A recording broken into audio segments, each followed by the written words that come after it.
അസ്സലാമു അലൈക്കും വറഹ്മത്തുള്ളാഹി തആല വബറകാതുഹു. നമുക്കറിയാം, ഒരു മുസ്ലിമിനെ സംബന്ധിച്ചിടത്തോളം അല്ലെങ്കിൽ ഇസ്ലാം മതവിശ്വാസികളെ സംബന്ധിച്ചിടത്തോളം ഇംഗ്ലീഷ് മാസങ്ങൾ എന്ന പോലെ അറബ് മാസങ്ങളും 12 എണ്ണമാണ്. നമ്മുടെ അറബ് മാസങ്ങൾ സഞ്ചരിച്ചുകൊണ്ടിരിക്കുന്നത് ചന്ദ്രനെ ആസ്പദമാക്കിക്കൊണ്ടാണ്. അതിൻ്റെ പല ഘട്ടങ്ങൾ പരിശോധിച്ചുകൊണ്ടാണ് ഓരോ ഇസ്ലാമിക ശരീഅത്തിൽ അല്ലെങ്കിൽ ഇസ്ലാം മതവിശ്വാസത്തിൽ 12 മാസങ്ങൾ നമ്മിലൂടെ കടന്നു പോകുന്നത്. അതിൽ ഒരുപാട് മാസങ്ങൾ വളരെ പവിത്രമാക്കപ്പെട്ടതും എന്നാൽ ചില മാസങ്ങൾ ചെയ്യാൻ പാടില്ലാത്തവയും ഉൾപ്പെട്ട ചില മാസങ്ങൾ കൂടിയാണ്. അപ്പോൾ ഈ പരിശുദ്ധമാക്കപ്പെട്ട മാസങ്ങളിൽ ചില മാസങ്ങൾക്ക് പ്രത്യേക പവിത്രതകൾ കൂടെയുണ്ട്. പരിശുദ്ധമാക്കപ്പെട്ട മാസങ്ങളിൽ ഒന്നാണ് റജബ്, അതിനുശേഷം വരുന്ന ഷാബാന്, അതുപോലെ റമദാൻ, ഷവ്വാല്, അങ്ങനെ ഒരുപാട് മാസങ്ങളുണ്ട്. നാം ഇന്ന് പരിശോധിക്കുന്ന പവിത്രമാക്കപ്പെട്ട മാസങ്ങളിൽപ്പെട്ട ഒന്നാണ് റജബ്. റജബിനെ കുറിച്ച് പരിശുദ്ധ ഖുർആനിൽ വളരെയധികം സവിസ്തരം പ്രതിപാദിച്ചിട്ടുണ്ട്, പ്രത്യേകിച്ച് തൗബ സൂറത്തൊക്കെ അതിൻ്റെ ഒരു ഉദാഹരണമാണ്. അപ്പോൾ നാം പറഞ്ഞു, ഖുർആനിലെ തൗബ സൂറത്ത് ഈ റജബ് മാസത്തെക്കുറിച്ച് പരാമർശിക്കുന്നുണ്ടെന്ന്. നമുക്കറിയാം, അല്ലാഹു സുബ്ഹാനഹു വ തആല ഈ ഭൂമി ലോകത്തെ സൃഷ്ടിച്ചതിന് ശേഷം 12 മാസങ്ങളെ നമുക്ക് വേറെ രീതിയിൽ തന്നെ നമ്മൾ ഏൽപ്പിച്ചു തന്നെന്ന് നാം മനസ്സിലാക്കണം. അതിലൊന്നാണ് റജബ് എന്ന് പറഞ്ഞു. അപ്പോൾ ആ റജബിന് വളരെയധികം പവിത്രമായ അല്ലെങ്കിൽ ആ റജബ് മാസത്തെ നാം കൊണ്ടാടേണ്ടത് നമ്മുടെ ആരാധനാ കർമ്മങ്ങൾ വളരെയധികം ഊട്ടിയുറപ്പിച്ചുകൊണ്ടാണ്.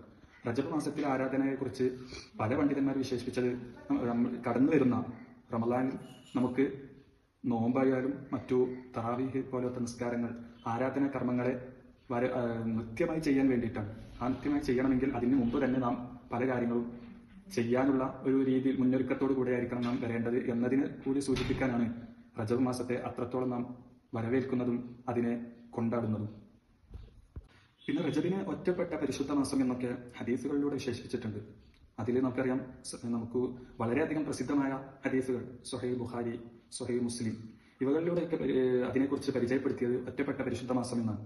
അവകളിൽ എണ്ണപ്പെട്ടത് തന്നെയാണ് ദുൽഖഅദയും ദുൽഹിജ്ജയും മുഹറവും പറഞ്ഞതിന് ശേഷം അവിടെ പിന്നീട് അവർ പറയുന്നത് ജമാദുൽ ഉഖ്റയും അതുപോലെ ശഅബാനും ഇടയിലുള്ള മാസം എന്നാണ്, അതായത് റജബ്. ഈ ഹദീസുകളിലൂടെയും റജബിനെ വളരെയധികം പവിത്രമാക്കി പറയുന്നു എന്നുണ്ടെങ്കിൽ ആ മാസത്തിന്റെ സവിശേഷത എത്രയാണെന്ന് നാം ചിന്തിക്കേണ്ടതുണ്ട്. പിന്നെ റജബ് മാസത്തെക്കുറിച്ച് പറയുമ്പോൾ അതിൻ്റെ പ്രത്യേകതയായി എണ്ണാറുള്ളത്, ഒന്ന് പാപങ്ങളിൽ നിന്ന് വിട്ടു നിൽക്കേണ്ട സമയം, 2 തൗബയും അതുപോലെ ഇസ്തിഗ്ഫാറും വർദ്ധിപ്പിക്കേണ്ട സമയം, മൂന്നാമത്തേത് നാം എന്തെങ്കിലും ഒരു കാര്യം ചെയ്താൽ അതിൻ്റെ 10 മടങ്ങ് പ്രതിഫലം നമുക്ക് ലഭിക്കുന്ന മാസം എന്നൊക്കെയാണ്. അത് വളരെയധികം ശരി തന്നെയാണ്. ഇതിലൂടെ നാം മനസ്സിലാക്കേണ്ടത് ഇത് റമദാനിലേക്കുള്ള ഒരു ആത്മീയ തയ്യാറെടുപ്പിന്റെ ഭാഗമായിട്ടുള്ള ഒരു മാസം കൂടിയാണെന്നാണ്.